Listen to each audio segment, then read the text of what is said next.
दोस्तों, जय हिंद साथियों। कैसे हैं आप लोग? आशा करते हैं कि आप लोग अच्छे होंगे। मैं प्रजापति सर आप सभी को प्रजापति कोचिंग इंस्टीट्यूट में स्वागत करते हैं। और एक विशेष टॉपिक जो हमने कल क्लास 12 का पहला चैप्टर जीवों में जनन ये पढ़ लिए थे और उसका कुछ भाग जो है एक भाग छूट गया था, उसके बाद आज हम लोग अध्ययन करेंगे, इस वीडियो में बात करेंगे। ठीक है, देखिए इससे पहले शुरुआत करने से पहले बता दें कि से हमारे यहाँ जो है class 12 board exam, 11th board exam और आपका जो है नीट एग्जाम का जो है प्रिपरेशन करवाया जाता है। यदि आप नीट के बच्चे हैं, नीट के एस्पिरेंट है या फिर क्लास 11-12 के बच्चे हैं जो बोर्ड एग्जाम देना चाहते 2026 में, तो हमारे चैनल के माध्यम से आप बायोलॉजी आराम से पढ़ सकते हैं।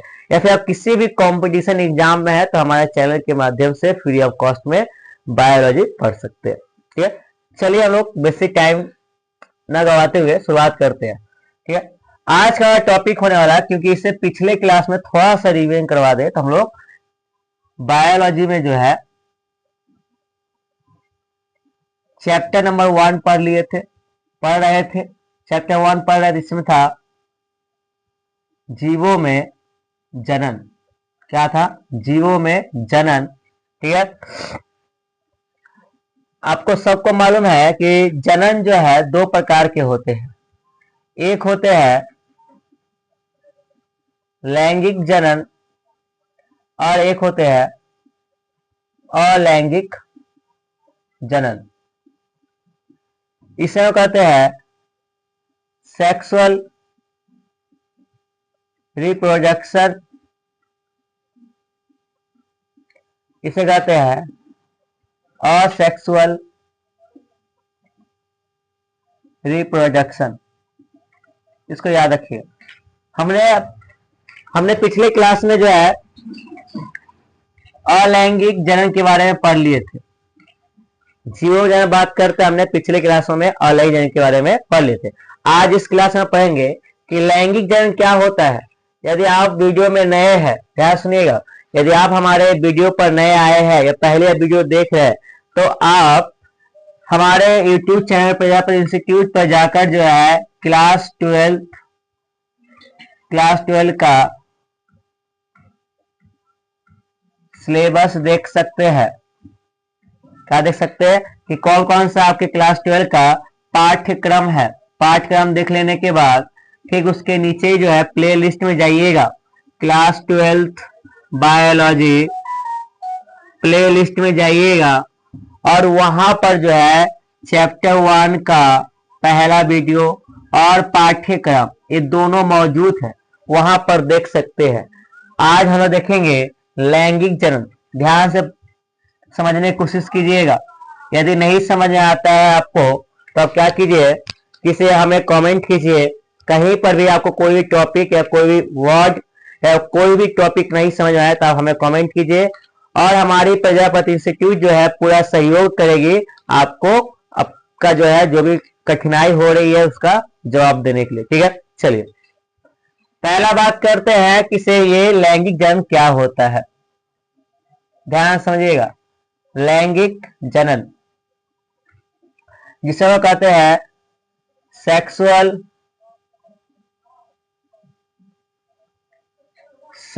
रिप्रोडक्शन। अच्छा, इसमें हो गया, हाँ सेक्सुअल रिप्रोडक्शन। क्या कहते हैं? सेक्सुअल रिप्रोडक्शन कहते हैं। ध्यान समझिए, इस क्या है कि इस जनन में नर व मादा की आवश्यकता होती है। हमने अलैंगिक जनन पढ़े थे कि इस जनन में नर और मादा की कोई आवश्यकता नहीं होती है, क्योंकि ये दोनों एक ही शरीर में उपस्थित रहते हैं। आज हम इसमें देखेंगे कि इसे क्या होता है कि लैंगिक जनन देखेंगे कि इसमें इस जनन की जो प्रक्रिया होती है, इसमें जो जनन होती है, इसमें नर के भी जो है मेल भी चाहिए और फीमेल भी चाहिए। नर और मादा दोनों की आवश्यकता होती है। ठीक है, इस बात को लोग याद रखिएगा। आगे बात करते हैं। देखिए इसमें हमने कहा कि नर और मादा जो है दोनों अलग अलग शरीर में रहते हैं। ठीक है, नर व मादा दोनों जो है एक लिंगी प्राणी है। कैसा प्राणी है? एक लिंगी प्राणी है। क्योंकि नर एक लिंगी का मतलब होता है किसी भी जीव के अंदर एक ही लिंग हो, चाहे वह लड़का रहेगा चाहे वह लड़की रहेगा, और दोनों रहेगा उसे ट्रांसजेंडर कहते हैं। ठीक है, वो चलिए बात करते हैं हम लोग यहाँ पर कि नर, पहला नर के पढ़ते हैं, उसका मादा का पढ़ते हैं। तो यहाँ पर नर जननांग, नर जननांग जो है, नर जननांग की बात करते हैं तो यह जो है पुरुष में, ठीक है ध्यान समझिएगा कि जब भी कोई भी पुरुष जो है, कोई भी पुरुष या नर किशोरावस्था, किशोरावस्था में पहुंचता है तो उसके जनन अंग काम करने शुरू कर देते हैं। याद रहेगा कि कोई भी, जब हम नर जननांग की, नर की बात करते हैं तो चाहे नर किशोरावस्था, किशोरावस्था कितने वर्ष तक होता है? तो किशोरावस्था होता है आपका 11 से लेकर 18 वर्ष तक किशोरावस्था होता है। लेकिन 11 से 14 वर्ष के उम्र में ही नर के जनन अंग काम करना शुरू कर देता है। ठीक है, तो इस बात को हमेशा आप याद रखिएगा। ठीक है, और क्या है कि इसे जैसे ही नर जो है किशोरावस्था में पहुंचता है तो उसके शरीर में टेस्टोस्टेरोन, याद रखिएगा, टेस्टोस्टेरोन हार्मोन जो है ये स्रावित होता है। कौन सा हार्मोन? टेस्टोस्टेरोन हार्मोन जो है यह स्रावित होता है किसके शरीर में? नर के शरीर में, जिसके कारण इस स्रावित होता है, जिसके कारण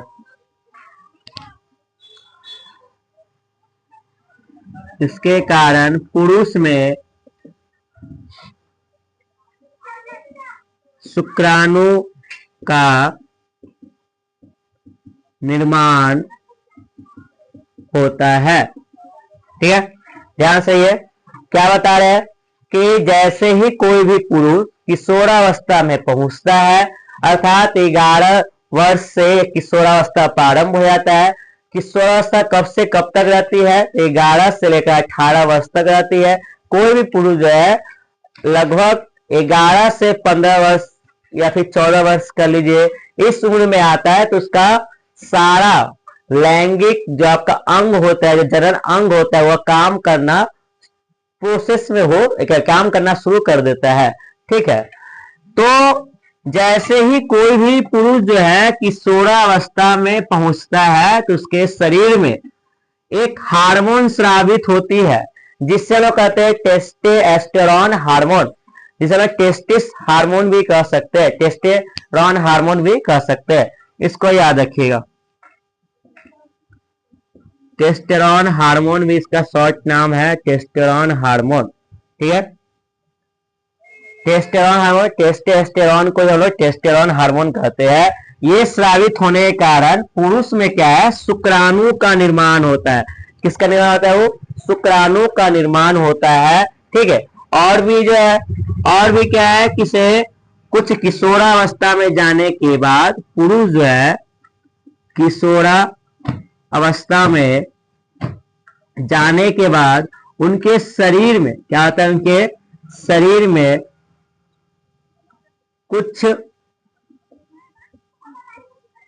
कुछ बदलाव आते हैं। जैसे ही पुरुष जो है 14 वर्ष की अवस्था में आता है या फिर 13-12 वर्ष की अवस्था में आता है, सीधा बात कर सकते किशोरावस्था में आता है, तो उसके शरीर में कुछ ना कुछ बदलाव होता है, परिवर्तन होता है। तो क्या बदलाव होता है उसके बात करते हैं। देखिए यहाँ किसे हल्की हल्की जो आपको दाढ़ी आ जाएगी और मूछे आ जाएंगे, ठीक है। जब 13 से 14 वर्ष की उम्र, देखिए हल्की हल्की जो आपकी मूछे चली आएगी, दाढ़ी चली आएगी। ये किसकी वजह से हो रहा है? तो टेस्टोस्टेरोन हार्मोन के कारण हो रहा है।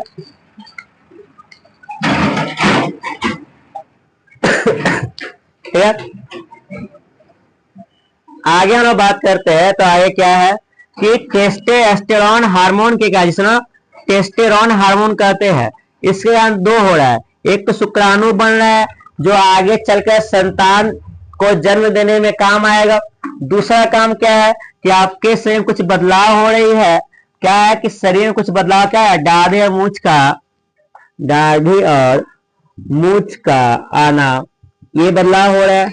दूसरा बदलाव क्या है कि मांस पेशियां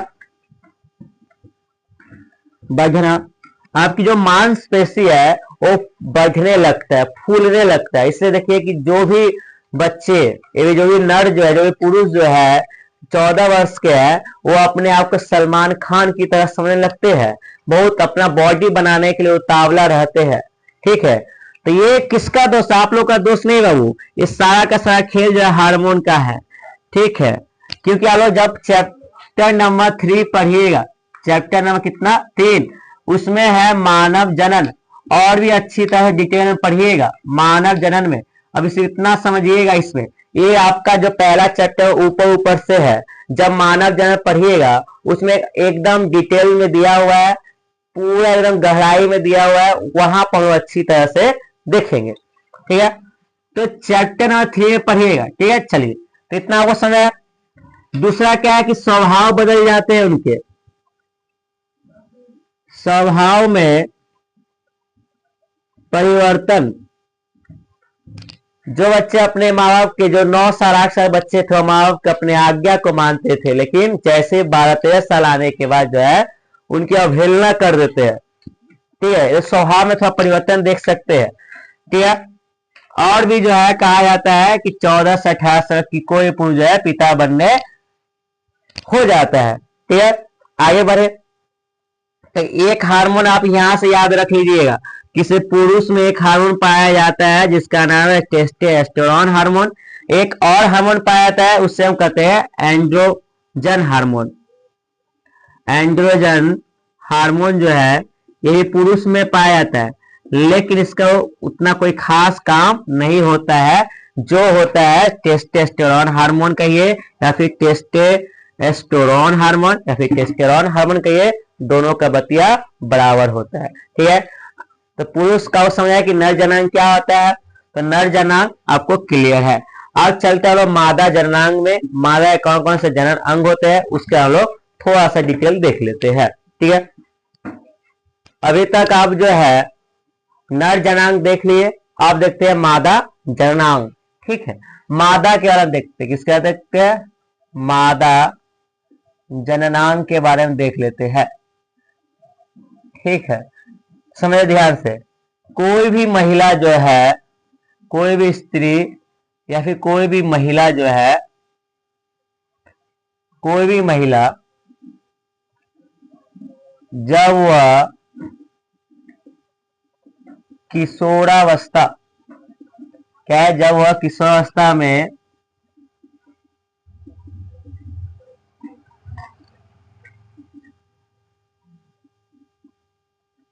कोई भी जो है, कोई भी महिला जब वह किशोरावस्था में पहुंचती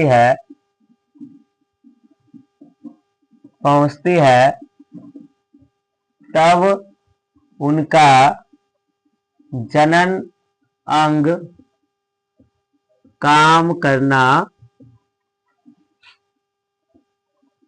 शुरू कर देता है। क्या समझिएगा, जिस तरह से आपने पुरुष में देखा कि से किशोरावस्था में उनके जनन अंग जो है काम करना शुरू कर देता है, अर्थात संतान को जन्म देने की जो प्रवृत्ति है, जो लक्षण है, वो शुरू हो जाता है। ठीक उसी तरह कोई भी महिला, कोई भी स्त्री के अंदर जो है जैसे किशोरावस्था में आती है, तो किशोरावस्था का समय कितना है, 11 वर्ष से लेकर 18 वर्ष तक होता है। ये उम्र को जो है, ये वर्ष को लोग क्या कहते हैं, किशोरावस्था कहते हैं।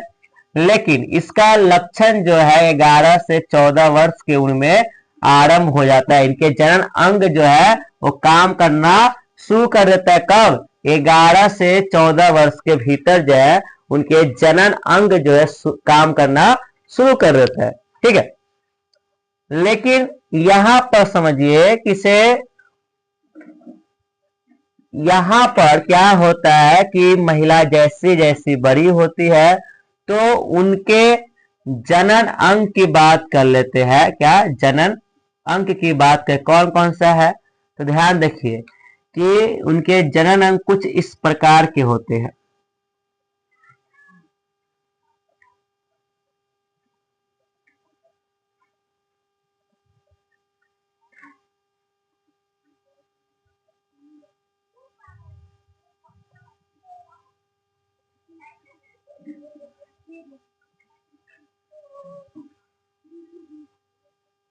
कुछ इस प्रकार के होते हैं।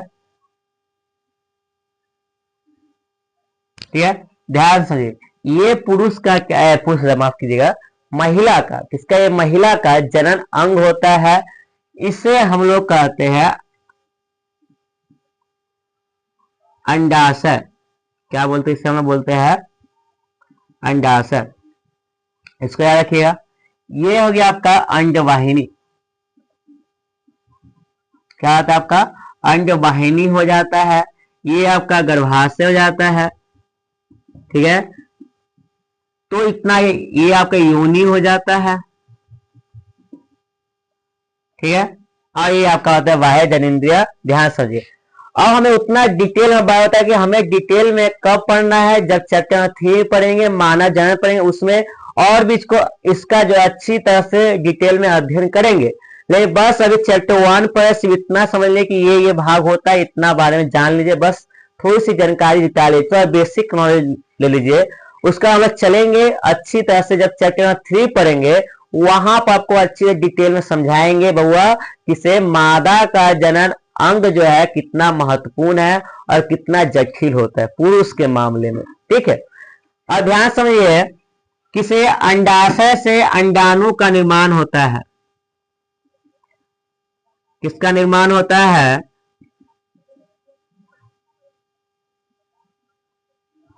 अंडाशय से अंडाणु का निर्माण होता है।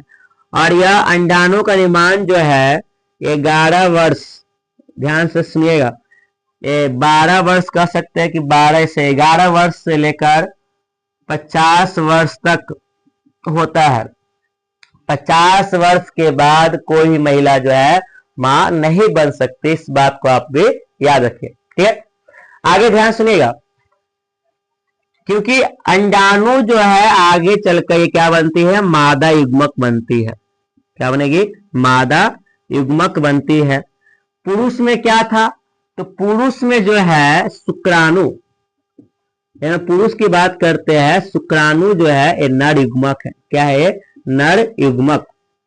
ये पुरुष में जो है 11 वर्ष की अवस्था में आरंभ होता है।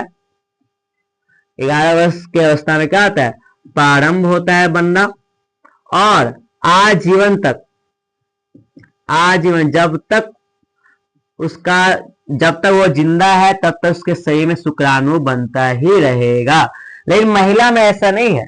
महिला में क्या है कि मात्र 11 वर्ष से लेकर 50 वर्ष तक ही, 50 वर्ष तक या फिर 50 वर्ष की अवस्था तक ही उसका शरीर में अंडाणुओं का निर्माण होगा। ठीक है, तो इस बात को आप लोग भली भांति याद रखिएगा। ठीक है, आगे बात करते हैं कि जैसे ही मादा किशोरावस्था में पहुंचती है तो उसके शरीर में हार्मोन्स का स्राव होता है। किसका होता है? हार्मोन्स का स्राव होता है। अब कौन कौन से हार्मोन स्राव होते हैं, क्योंकि हमने नर में देखा तो नर में कौन सा हार्मोन था, तो टेस्टोस्टेरोन हार्मोन जो सबसे महत्वपूर्ण हार्मोन है कि नहीं? इसी के कारण ही आपका शुक्राणु निर्माण होता है। लेकिन यहाँ पर अंडाणु हो गया या फिर गर्भाशय में जो घटनाएं होती है, ठीक है, तो हार्मोन कौन स्राव होते हैं? तो हार्मोन की पहला बात करते हैं तो oestrogen hormone, oestrogen hormone, oestrogen या फिर एस्ट्रोजन कह सकते हैं, एस्ट्रोजन हार्मोन। और दूसरा जो है प्रोजेस्टेरॉन हार्मोन। एस्ट्रोजन और प्रोजेस्टेरॉन ये दो हार्मोन जो है किसमें, मादाओं में स्रावित होती है। सबसे मेन हार्मोन दो है, एस्ट्रोजन और प्रोजेस्टेरॉन हार्मोन।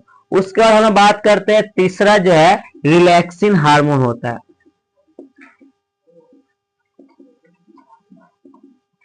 कौन हार्मोन होता है? Relaxin hormone. यह रिलैक्सिन हार्मोन जो है प्रसव के समय काम आता है। जब बच्चे का डिलीवरी होता है, जब प्रसव होता है, उसके उसी दौरान जो रिलैक्सिन हार्मोन का काम आता है।